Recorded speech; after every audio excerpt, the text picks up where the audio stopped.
ہمارے ہاں عجیب رواج ہے کہ لوگ مالداروں سے نفرت کرتے ہیں، امیروں سے نفرت کرتے ہیں، کامیاب لوگوں سے نفرت کرتے ہیں۔ حالانکہ مالدار لوگوں سے آپ کو محبت کرنی چاہیے، کسی بھی شعبے میں کامیاب شخصیت سے محبت کرنی چاہیے۔ کل میں ایک جگہ پر بیٹھا ہوا تھا، ایک غریب آدمی تھا، وہ کہہ رہا تھا کہ یار یہ اس آدمی کے پاس جو گاڑی ہے نا، اس کے پاس جو گھر ہے نا، اور یہ جو آج مالدار گھوم رہا ہے، اس نے حرام کا پیسہ جمع کیا ہوا ہے، حرام کا۔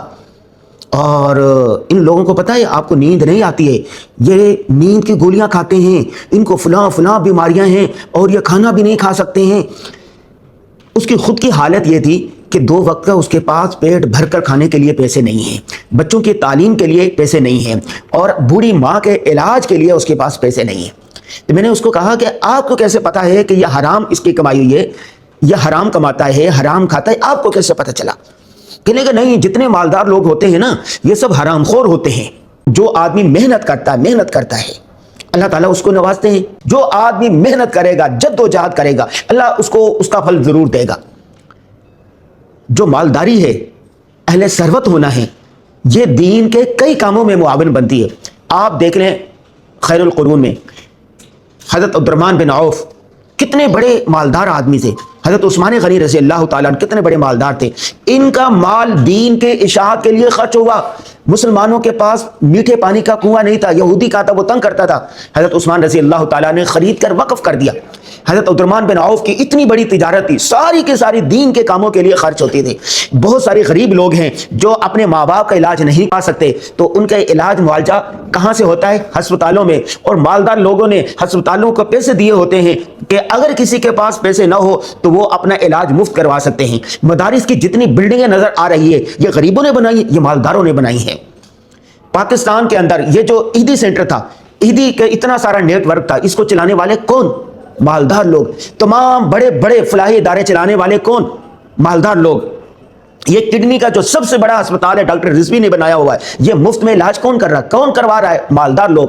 انڈس ہسپتال میں لاکھوں کروڑوں مریضوں کا مفت علاج ہو رہا ہے، یہ کون کروا رہا ہے؟ مالدار لوگ۔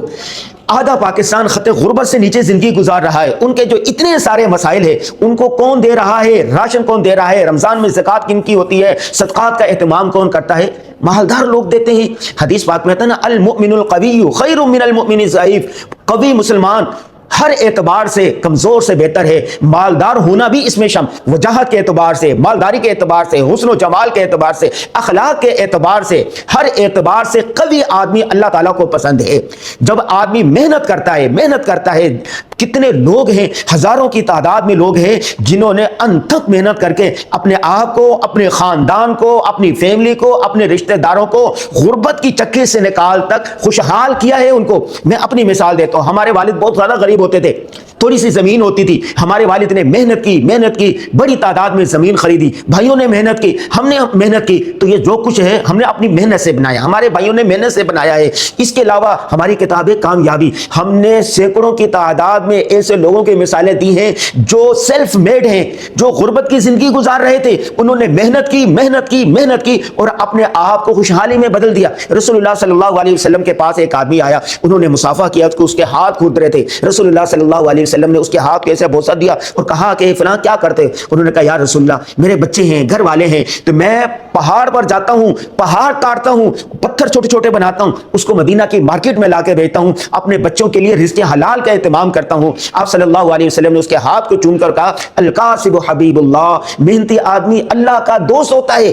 ایک آدمی کو دیکھا، وہ بھیک مانگ رہا تھا، رسول اللہ صلی اللہ علیہ وسلم نے بلایا کہ فلاں تم بھیک کیوں مانگ رہے ہو؟ کہ کیا تمہارے پاس کچھ نہیں ہے کہ تم گزر بسر کر سکو؟ اس نے کہا یا رسول اللہ، میرے پاس 2 چیزیں، ایک پیالہ ہے جس میں پانی پیتا ہوں، ایک گدڑی سی ہے جس کے میں اوڑھ کے سو جاتا ہوں۔ آپ صلی اللہ علیہ وسلم نے فرمایا ان چیزوں کو لے کے آ جاؤ۔ وہ لے کر آیا تو آپ صلی اللہ علیہ وسلم نے اس کی بولی لگائی، اور جب وہ بک گیا تو آدھے پیسوں کا کہا کہ تم اس سے ایک کلہاڑا خریدو اور رسیاں خریدو، اور دوسرے آدھے پیسے سے کھانا کھاؤ، اور ہاں جنگل میں جاؤ، لکڑیاں کاٹو اور مدینہ کی گلیوں میں آ کے بیچو، اور کہا کہ چند دن تک مجھے نظر نہیں آنا۔